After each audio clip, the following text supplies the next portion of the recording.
አንድ ሰው ሃይማኖቱን ወይም እምነቱን ከፈጣሪው ጋር ያለው ግንኙነት ጠበቅ ሲያደርግ እየየ ልንገርህ ከፈለክ እንደዚህ አይነት ቆራጥ ውሳኔ የሚወስኑ ሰዎች ችሎታ ያላቸው አቅም ያላቸው ናቸው። ዘፋኝ ለመሆን ከፈለክ እኔ ዘፋኝ ላደርግህ እችላለሁ። አንተ አዳዲስ ዜማዎች ሰጥቼክ አዳዲስ ያልተሰሙ ዜማዎችና ግጥሞች ሰጥቼ አንተን ዘፋኝ ማድረግ የሚቻለው እንደገና ነው። የሳሚዳን ዘፈኖች ለኔ እንጨት ነው የሚሉት። መጀመሪያ ሳሚዳን አንተ ድምፃዊ ነህ፣ ዘፈን እርግፍ አድርጎ ሄዶ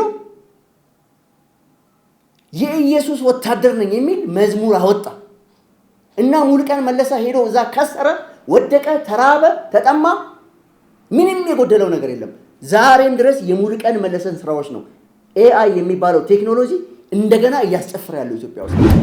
የጆሮ ገበያ የነበረው ዘፈን ነው። ዝም ብሎ አንድ ዘፈን ብቻ አይደለም እያለ ያለው አቤል። በቃ አቤል ወንድ ነው፣ ጀግና ነው። እዚህም ጀግና ነበረ፣ እዛም ጀግና ነበረ። ደግሞ እንደሚሳካለት እርግጠኛ ነኝ 100%። ምክንያቱም የሄደበት ቦታ የማያሳፍር ቦታ ነው የሄደው። የማያሳፍር ቦታ፣ የሚከብርበት ቦታ፣ የሚነክስበት ቦታ ነው የሄደው። ለምን ከአረቄ ቤት ወጣ ነው? አዎ ገና ከአረቄ ቤት የሚወጣ አለ ገና። አሁን ያላችሁ ይሄ ኩታራ ዘፋኞች ለኢትዮጵያ በረከት አላመጣችሁ። ካሁን በኋላ ኤአይ ላይ የኔን ዘፈን ትሰማለህ ቁጭ ብለህ ቤት ተኝተህ። ለካስ እኛ አይደለንም ዘፋኝ ነበር ነው እነ በላይ ነበሩ ዘፋኞች የነበሩት። ሸውደናቸው በአቋራጭ መተን ነው ተጋለጥን ተዋረድን ትላላችሁ። ገና አቤል ሙልጌታ እኮ የተመሰከረለት ነው። ገዳም ገባች አሉ የሚለው አንድ ነጠላ ዜማው ብቻ የኢትዮጵያን ሕዝብ ጠቅላላ አስጨፍሯል። ኩታራ ዘፋኞች ሙሉቀን አያውቁትም። ሙሉቀን እኮ ወስኖ ከፈጣሪው ጋር ሲስማማ የጎደለበት ነገር የለም። ምንም አልጎደለበትም። እዚህ ሀገር ኢትዮጵያ ውስጥ በተለይ ከቅርብ ዓመታት ወዲህ የተፈለፈሉ የኪነ ጥበብ ባለሙያዎች በተለይም ድምፃውያን ነን የሚሉ እርስ በርስ ምቀኝነታቸው፣ እርስ በርስ ያለመስማማታቸው ጥግ እዚህ ነው የሚባል አይደለም። አንዳቸው ለአንዳቸው አይተኙም። አንዳቸው የሰሩትን ስራ አንዳቸው ያጣጥሉታል። በፍጹም አይግባቡም። በቃ እነዚህ የራሳቸውን የኪነ ጥበብ ሰዎች ነን፣ ድምፃውያን ነን፣ አርቲስት ነን፣ ቅብርጥሶ ነን የሚሉ ሰዎች ልክ እንደ ኢትዮጵያ ተቃዋሚ የፖለቲካ ፓርቲ አመራሮች ነን የሚሉ ድሪቶች አይነት ናቸው። ለምሳሌ ሰሞኑ አቤል ሙልጌታ የሚባል የተመሰከረለት ድምፃዊ እደግመዋለሁ፣ ስለ አቤል ሙልጌታ ማለት የተመሰከረለት ድምፃዊ፣ አቀንቃኝ፣ ዜማና ግጥም ደራሲ ነው። ወደድክም ጠላ ሳሚዳን አቤል ሙልጌታ የተመሰከረለት የተጨበጨበለት ህዝብን ያስጨፈረ ህዝብን ያስደነሰ ጎበዝ ልጅ፣ ለዛውም ከአቅሙ በላይ ከእድሜው በላይ ስራ የሰራ ድምፃዊ ነው አቤል ሙልጌታ። አቤል ሙልጌታን ሳሚዳን የሚባል አርቲስት ዘፋኝ ነኝ የሚል ሰውዬ ከአቤል ሙልጌታ ጋር ወይንም አቤል ሙልጌታ ከተጫወታቸው ስራዎች አንጻር ስንገመግመው የሳሚዳን ስራ አንድና አንድ ነው። ሳሚዳን አንድ ዜማ ብቻ፣ እሱንም ከላቲን አሜሪካ ወይ ከኖርዝ አሜሪካ ወይም ከኤዥያ ወይም ከአፍሪካ ከሆነች ቦታ ላይ የተሰረቀ አንድ ዜማ ደጋግሞ አልበም ተጫውቷል። በጣም ለጆሮዬ እኔ የግሌን ሐሳብ ነው ማቀርብላችሁ። የግል አስተያየቴ ነፃ ሐሳቤ ነው። የሳሚዳን ዘፈኖች ለኔ እንጨት ነው የሚሉ።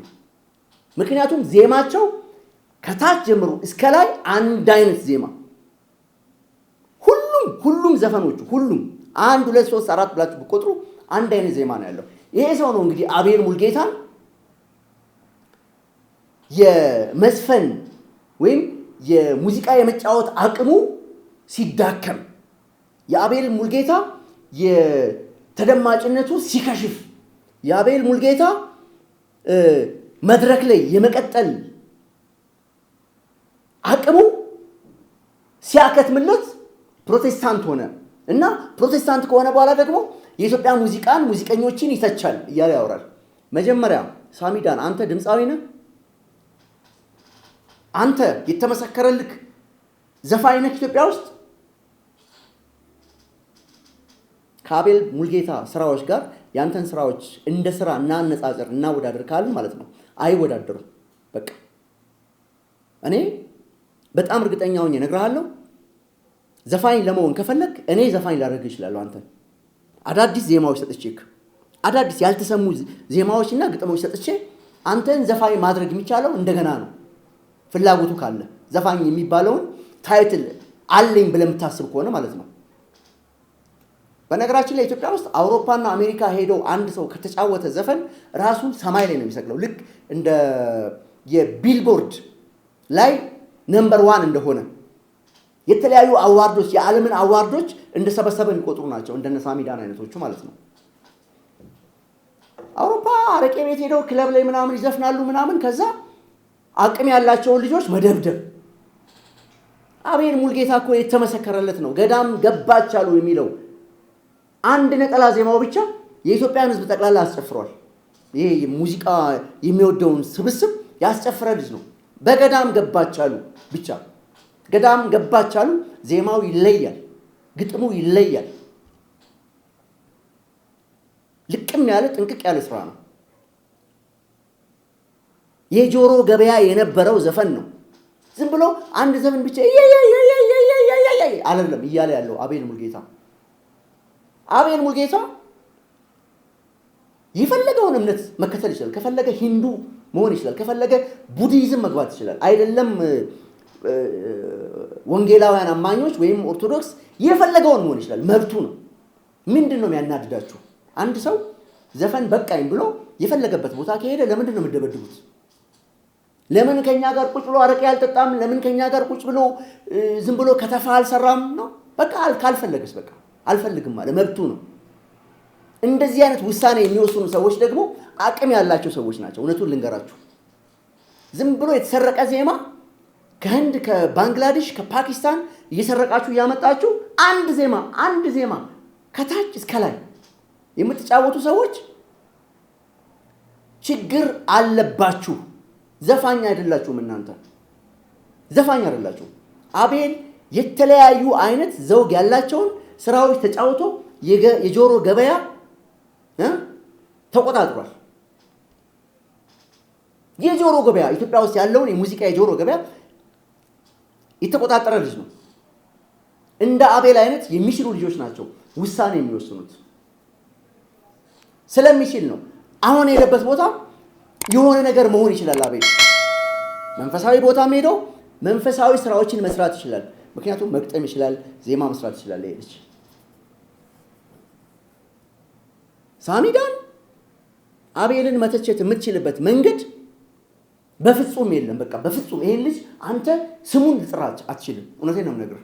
እኔ አቤል ሙልጌታ የኔ ጓደኛ አይደለም፣ ወይም ኮካኮላ ወይም ሻይ አልጋበዘኝም።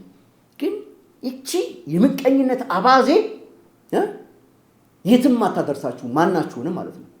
እኛ ሀገር በቃ አሁን አቤል ቢሞት ኖሮ ወንድሜ ሞተ፣ እንዲህ ታዋቂ አርቲስት እንደዚህ ሆሊውድን የተቆጣጠረ ምናምን ብለህ ታወራለታለህ።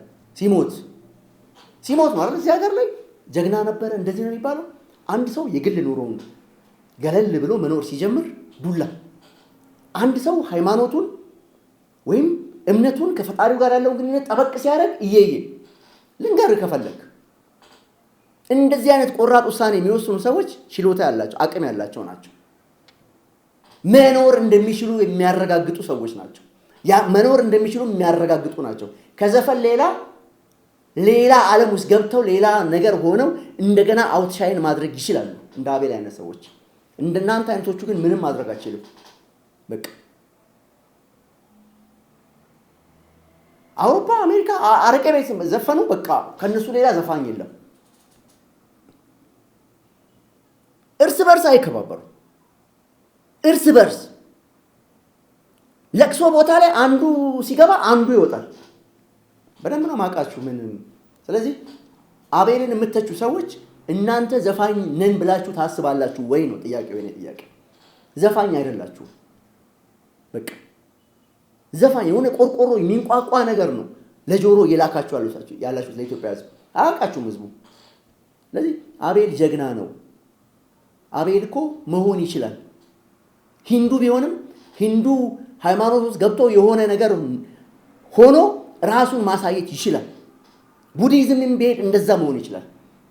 አይደለም በሀገሩ በሚገኝ ሃይማኖት ተቋም ውስጥ ገብቶ መዘመርና ሌላ ነገር ማድረግ። ስለዚህ አዎ አልፈልግም ዘፈን አልፈልግም ብሏል፣ መብቱ ነው። ሙሉቀን መለሰ እንግዲህ ከሙሉቀን በላይ ማን አለ እዚህ ሀገር ላይ? እኔ ፕሮቴስታንትን እየሰበኩ አይደለም ወይም የጴንጤ ሆኖ እያልኩ አይደለም ያለሁት። ለምንድን ነው ሰዎች ዘፈን ጥለው ኦርቶዶክስ ሲሆኑ እየየ፣ ፕሮቴስታንት ሲሆኑ እየየ፣ ሙስሊም ሲሆን አንድ ዘፋኝ እየየ? ለምንድን ነው የምትሉት? ምን ያገባችኋል? ምንም ያገባ ነገር የለም። ህይወትን ነው የምትመራው። ለኢትዮጵያ ሕዝብ እናንተ በዘፈናችሁ ዘፈን የተሰበከ መልካምነት የለም። እውነቱን እንነጋገር ከተባለ ለኢትዮጵያ ሕዝብ እናንተ ይሄ በተለይ ድርቅና ችክ ያለ ይሄ የፎርጀሪ የሆነ ዘፈን የምትዘፍኑ ሰዎች ማለት ነው። ለኢትዮጵያ ሕዝብ ለጆሮው ያመጣችሁለት ነገር የለም። ስለ መተሳሰብ፣ ስለ ፍቅር፣ ስለ አንድነት መስበክ አልቻላችሁም። አትችሉም። ውስጣችሁ ላይም የለም። ምን አለበት ሳሚዳን ይሄንን አንድ ኢትዮጵያ ወንድማችንን እንደዚህ ብለህ ከምትተቸው ደጋግመ እስኪ ስለ ኢትዮጵያ ሕዝብ ሰላም ይሻለናል፣ ፍቅር ይሻለናል ብለህ እንደምንም ተንገዳግደህ አዲስ ዜማ፣ ይሄ በፊት የምትዘፍነው ዘፈን አይደለም፣ አዲስ ዜማ፣ ለየት ያለ ዜማ ሰርተህ ለኢትዮጵያ ሕዝብ እስኪ ለጆሮ ስጠው፣ የጆሮ ገበያ ይነቃቃ። ይሄን አትችሉም። የለመዳችሁት እናንተ ከተፋ ነው። በቃ ሙሉቀን መለሰ እኮ በቃ ሙሉቀን መለሰ ዘ ሌጀንድ ኢትዮጵያ። በቃ ሙሉቀን እኮ ግጥሙን የሚሰራው ዜማውን የሚሰራው ጥንቅቅ አድርጎ በቃ በሰራው ስራ ደጋግሞ ካልሰራ የማያረካ ኢትዮጵያዊ። ስለ ሙሉቀን ምን ታውቃላችሁ እናንተ? ድሮ ስለ ሙሉቀንን የት ታውቃለህ? እንደዚህ አይነት ኩታራ ዘፋኞች ሙሉቀንን አያውቁትም። ሙሉቀን እኮ ወስኖ ከፈጣሪው ጋር ሲስማማ የጎደለበት ነገር የለም። ምንም አልጎደለበትም። ሙሉቀን ዘፈን አቆሞ መዝሙር ውስጥ ገባ። ዘፈን እርግፍ አድርጎ ሄዶ የኢየሱስ ወታደር ነኝ የሚል መዝሙር አወጣ እና ሙሉቀን መለሰ ሄዶ እዛ ከሰረ፣ ወደቀ፣ ተራበ፣ ተጠማ። ምንም የጎደለው ነገር የለም። ዛሬም ድረስ የሙሉቀን መለሰን ስራዎች ነው ኤአይ የሚባለው ቴክኖሎጂ እንደገና እያስጨፈረ ያለው ኢትዮጵያ ውስጥ። በቃ ሙሉቀን የሰራው ስራ ዛሬም አለ፣ እዚህም አለ፣ በዛኛው ዓለምም አለ። ስለዚህ ይሄ ልጅ ሊበረታታና ሊመሰገን የሚገባው ልጅ ነው። ስራውን ሰርቷል። ዛሬም የሱ ስራዎች በየኤፍኤሙ በየሆቴሉ በየምኑ ይጫወታሉ። ስለዚህ ለምንድን ነው የዜጎችን መብት ማታከብሩት? እነዚህ ናቸው እኮ ኢትዮጵያ ውስጥ ኢትዮጵያን እየበጠበጡ ያሉት። አሁን ሳሚዳን የምትባል ዘፋኝ ለራስህ ነው እንትኑ የሰጠው የዘፋኝ የሚባለውን ታይትል የሰጠው። እኔ ብታምኑ ባታምኑ የዚህን ሰውዬ ዘፈን ሙዚቃ ወዳለሁ፣ አላሻችሁ። ሙዚቃ በጣም ነው የምወደው። ከዚህ ሐዋሳ አንድ ዘፈን እየሰማሁ እሄዳለሁ። አንድ ነጠላ ዜማ ብቻ እየሰማሁ ደርሳለሁ ሐዋሳ እየደጋገምኩ ከተመቸኝ። እንጨት የሚል ዘፈን ግን ሰምቼ አላውቅም። አንድ ዜማ ገና ሲጀምር ሀ ሲል እስከሚጨርሰው ድረስ ሀ ብሎ ይጨርሰዋል። አንዲት እንኳን ለቫራይቲ እንኳን አንድ ዘፈኑ ላይ አንድ አዲስ ነገር የለም። ስለዚህ እንደዚህ አይነት ሰው ደፍሮ የሚሰሩ ሰዎችን ሲተች ያማል። በቃ አቤል ወንድ ነው፣ ጀግና ነው። እዚህም ጀግና ነበረ፣ እዛም ጀግና ነበረ። ደግሞ እንደሚሳካለት እርግጠኛ ነኝ 100%። ምክንያቱም የሄደበት ቦታ የማያሳፍር ቦታ ነው የሄደው። የማያሳፍር ቦታ፣ የሚከብርበት ቦታ፣ የሚነክስበት ቦታ ነው የሄደው። ለምን ከአረቄ ቤት ወጣ ነው? አዎ ገና ከአረቄ ቤት የሚወጣ አለ ገና። አሁን ያላችሁ ይሄ ኩታራ ዘፋኞች ለኢትዮጵያ በረከት አላመጣችሁ። ኪነ ጥበብ እኮ ማለት የተንገዳገደውን ባልደረባ አንድ ድምፃዊ ከደከመ እሱን ማበርታት፣ ማገዝ፣ መደገፍ፣ ሐሳቡን መቀበል፣ ሐሳቡን በቃ ምርጫው ያንተ ነው፣ በርታ፣ ግፋ ወንድማችን፣ እኛም ከቻልን እንመጣለን። አይ እኛ አንተ ጋር እንመጣም ከፈለክ መብትህ ነው። ግን ዘፈን ጥሎ ሄዶ ዘፈን ይላል። እናንተ አሁን ያላችሁት ምን አመጣችሁ? ይሄው የኢትዮጵያ ሕዝብ ስለ ሰላም ይዘፍንለት አንድ ሰው አጥቷል። ስለ ፍቅር ይዘፍንለት አንድ ሰው አጥቷል። ሁላችሁም ያዝበለው፣ ፍለጠው፣ ቁረጠው ምናምን አለ የምትሉት እና ሳሚዳን እኔ አንተን በሆን ማለት ነው እደበቃለሁ። ስለ እውነት ነው የምነግርህ። የአንተ ስራዎችና የአቤል ሙልጌታ ስራዎች ለንጽጽር የሚቀርቡ አይደሉም። በየትኛውም የጆሮ ገበያ መስፈርት ለገበያ አይደለም እንትን ናቸው። በቃ ይሄ ዝም ብሎ ከተፋ። ይሄ ልጅ እኮ ተጨንቆ ነው የሚሰራው። ለዛም ግጥምና ዜማ ደራሲ ነው አቤል። ስለዚህ አቤልን ለመተቸት የግድ አቤልን ብቻ መሆን አይደለም፣ ከአቤል መብለጥ ያስፈልጋል። ስለዚህ እኔ የተቸው ነው አሁን የምተቸው እንደዚህ አይነት የከተፋ ዘፈኖች ዜማ ስራ ብባል አልሰራም። እንደዚህ አይነት የከተፋ የኮተት ዘፈን ምናምን የሚል ነገር። ኢትዮጵያ የሊቃውንቶች ሀገር ነች። ኢትዮጵያ እኮ የጠቢባን የጥበብ ሀገር ነች። ይሄ ሁሉ ገጣሚ ደራሲ ባለበት ሀገር ላይ እነዚህ እየኮረጁ ይሰራሉ። አሁንማ እድሜ ለኤአይ መጥቷል። እያንዳንድሽ በኩረጃ የተጠመድሽ በኩረጃ የቆየ በኩረጃ ዘፋኝ የሆን ሁሉ ጉድ መጥቷል። እድሜ ለኤአይ። ካሁን በኋላ ኤአይ ላይ የኔን ዘፈን ትሰማለህ ቁጭ ብለህ ቤት ተኝተህ። ለካስ እኛ አይደለንም ዘፋኝ ነበር ነው እነበላይ ነበሩ ዘፋኞች የነበሩት። ሸውደናቸው በአቋራጭ መተን ነው ተጋለጥን ተዋረድን ትላላችሁ።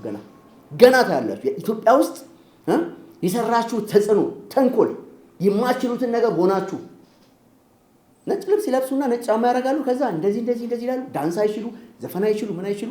ከዛ የሚሰራ ሰው በቃኝ። ማንኛውም ሰው መብቱ ነው። ጀነራሎች ሪታየር ያደርጋሉ። የሀገር መሪዎች ጡረታ ያወጣሉ። የሃይማኖት አባቶች ሰብከው ሲያበቁ ተተኪ ሲመጣ እነሱ ያርፋሉ። ቁጭ ብለው ደግሞ እነሱ ይሰበካሉ። ሰው መጠጥ ቤት የሚደንስና መጠጥ ቤት የሚዘፍን ሰው ወደ መንፈሳዊ ሲሄድ እየየ ቅሽምና ነው። በጣም የሚያሳዝነኝ ደግሞ አንድ ሰው መተቸት ያለበት ከዛ ሰውዬ ሲበልጥ ነው። ከባድ ሚዛን መሆን አለበት። አቤልን ለመተቸት ከባድ ሚዛን ተፋላሚ መሆን አለበት። ያንዳንዱ እይታውም የተንሸዋረረ ነው። በተግባርም ሁሉ ነገሩ የተዛባና የተንሸዋረረ ነገር ነው። እያየን ያለ ነው። ክብራትና ክብራት ጨርሻለሁ። በላይ መንገሻ ነኝ።